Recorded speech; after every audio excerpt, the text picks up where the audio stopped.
How's it going, guys? Mr. Free Coiner coming back to you again today. I hope everybody's doing well.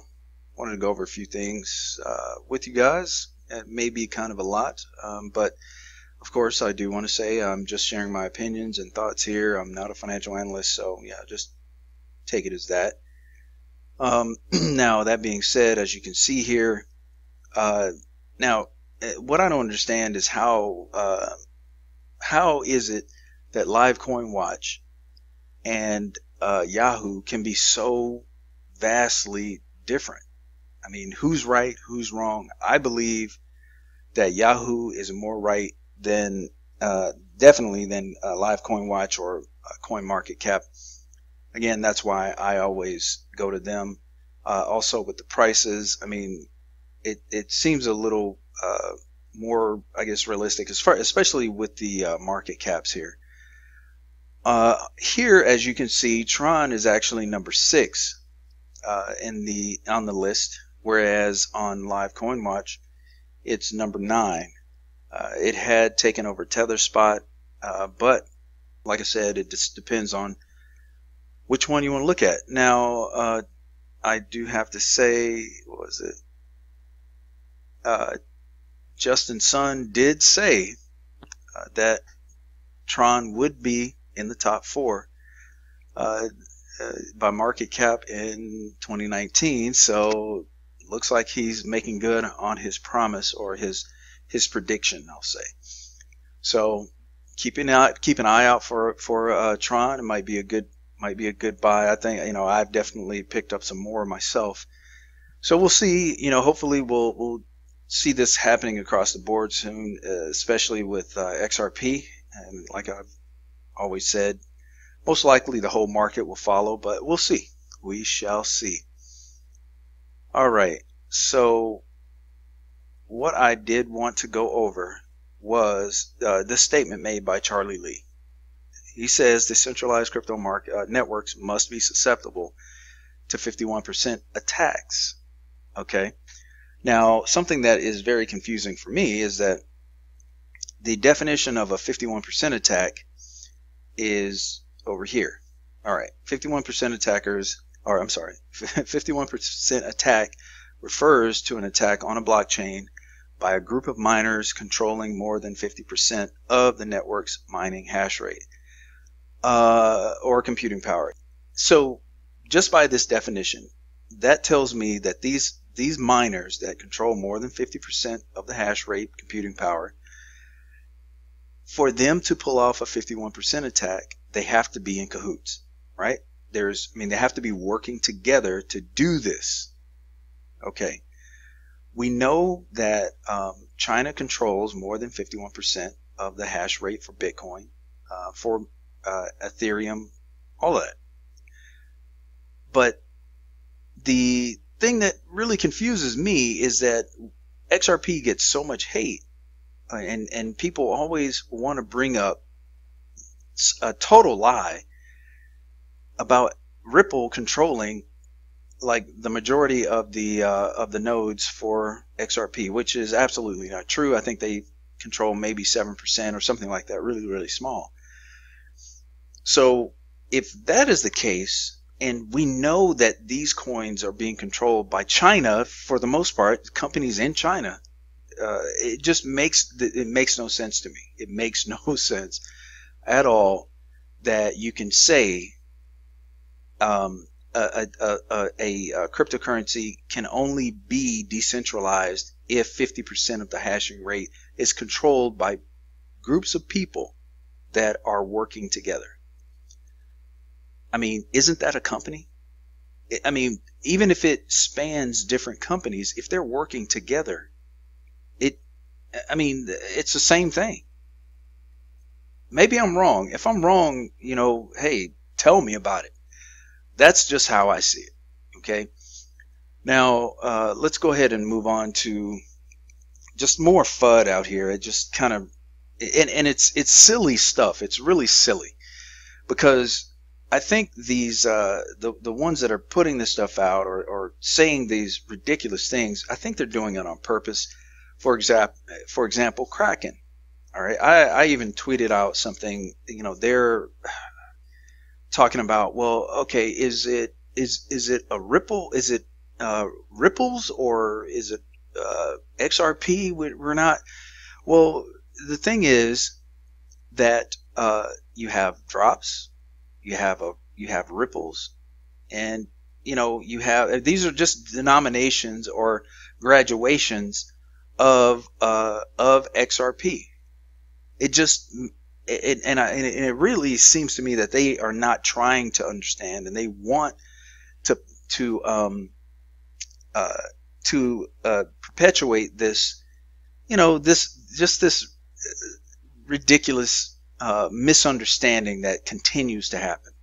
To me, it's very frustrating that there's so much hate out here. I mean, we all have our funds invested in this stuff, and when I see this happening, when I know that there are so many people out there just really needing this to happen, or at the very least wanting it extremely badly, it makes me frustrated when I see the intentional misunderstandings that are getting reported all the time. So I do want to read a couple of these things. Oh, Ripple is only one example of blockchain which has had problems. Bitcoin, Zcash, Zcash, you name it, have all had their share of problems. I'm sorry. This is what markets are for. I'm assuming people disagree and can invest accordingly. Deplatforming is not the answer. The comment was called out by XRP's parent company Ripple, whose chief technological officer David Schwartz rebutted, "It's irresponsible when exchanges misrepresent digital assets in this way. Ripple is a private company. They're different from XRP or the XRP ledger. They're not interchangeable, and there's no disputing it." And that's exactly what I'm saying right there. It's like they are doing it on purpose. That's what I totally believe. Schwartz focused his reply on the fact that Ripple is just a parent company under which XRapid, XVIA, and XCurrent functions along with XRP.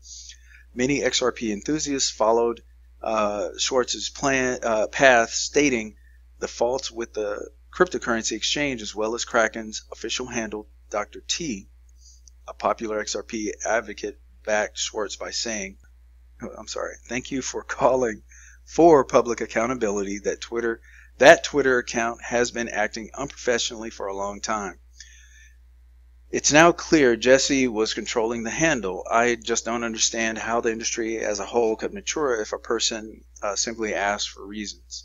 The longer we have proof of work coins listed as exchanges, it's inevitable that one of these days a 51% attack will leave an exchange insolvent, and then every other digital asset will be affected due to that, and market may crash." Coinbase was told that reality 6 months ago before they listed Ethereum Classic.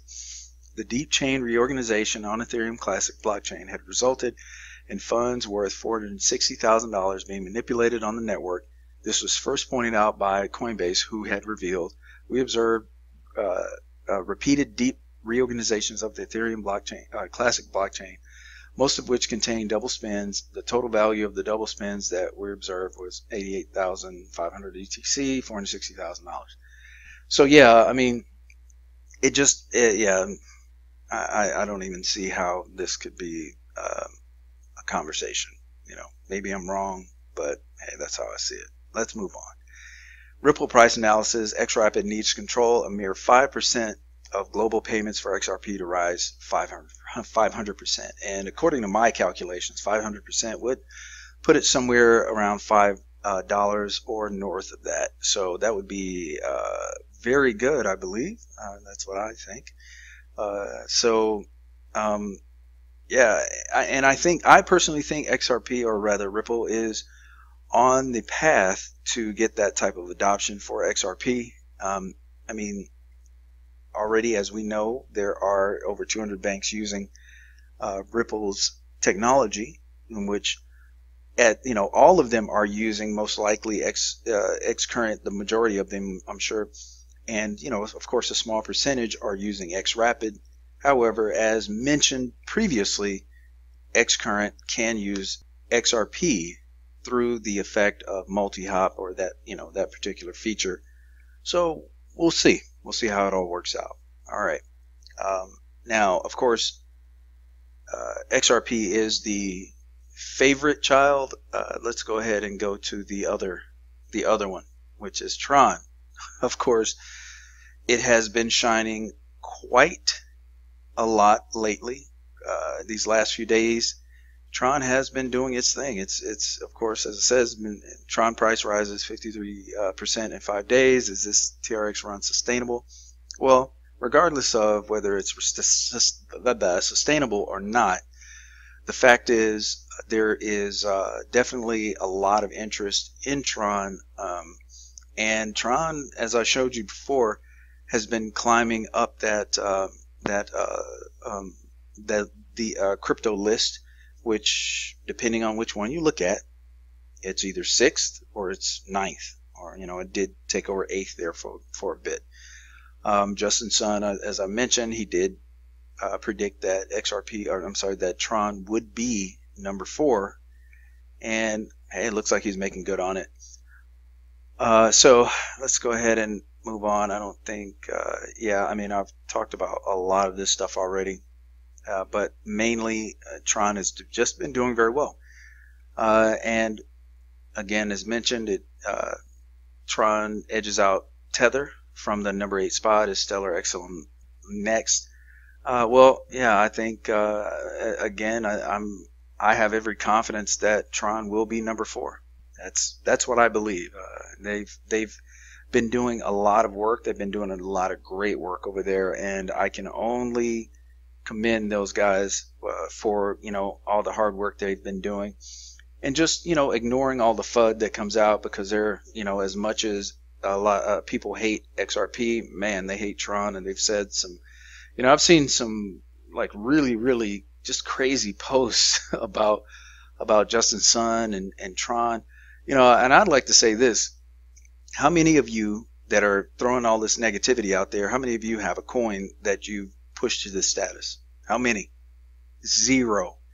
You're sitting behind a monitor and you're not contributing anything other than negativity. Okay, so before you start writing anything else, make sure you think about that first. Are you actually useless, or are you trying to be a positive influence in this space, in the crypto space at all? Because absolutely it is not necessary to trash anything someone else believes in, has invested in, any of that. The proof is in front of you. These people have done their homework. They're doing it now, and they're shining just as they should. So think about that before you start throwing that negativity out there. All right, Tron price analysis, TRX 800 million away from top 4 again. It just goes on and on. Tron has, they've hired the former SEC attorney as their first chief of compliance. They are doing exactly what's necessary to be taken seriously and to achieve, great status in this space. I'm going to tell you, when all the smoke clears in crypto, I'm going to tell you the way this thing is going to be laid out. It'll be XRP, it'll be Bitcoin, and then it'll be Tron. That's what I believe. I don't know how long it'll be before that actually happens, but that's what I think. That's how it's going to roll down. And then, Ethereum after that. But when you look at the news, when you look at who is actually out there constantly grinding to push themselves further, it's Tron and it's XRP and Ripple. They're the ones doing the work. Tron had a flawless launch. They had a flawless mainnet launch. They have, they've had small little hiccups here and there. There have been accusations of, Justin doing this and that. You know what? That's all. That's neither here nor there, because the work is what you gauge them on. Okay. Look at what happened to EOS or whatever you call it. Their mainnet was an absolute mess. It was a complete failure. And here they are now trying to get back going. Okay. And I'm not trashing EOS. All right. Don't get me wrong. I'm just stating facts. Their mainnet launch was a failure. I think they've corrected their issues, but still, as far as being successful in other endeavors and moving forward, they can't outshine Tron. That's just what it is. So anyway, that's what I believe. Again, these are my opinions. These are my thoughts. Whatever you guys may think or whatever you believe, let me know. If you don't think Tron is worth anything, if you don't think XRP isn't worth anything, hey, that's fine. Like I said, just remember when you're typing that up, remember what you're doing, and are you actually providing anything positive, anything constructive for the space? Because I believe that's a much better way of spending your time. That's just my opinion again. Anyway, guys, thank you for joining me. If you have not already done so, please make sure you hit that subscribe button, hit that like button, and also the post notification button. Come back and see me. Until then, this has been Mr. Freecoiner. Take care of yourselves, and God bless.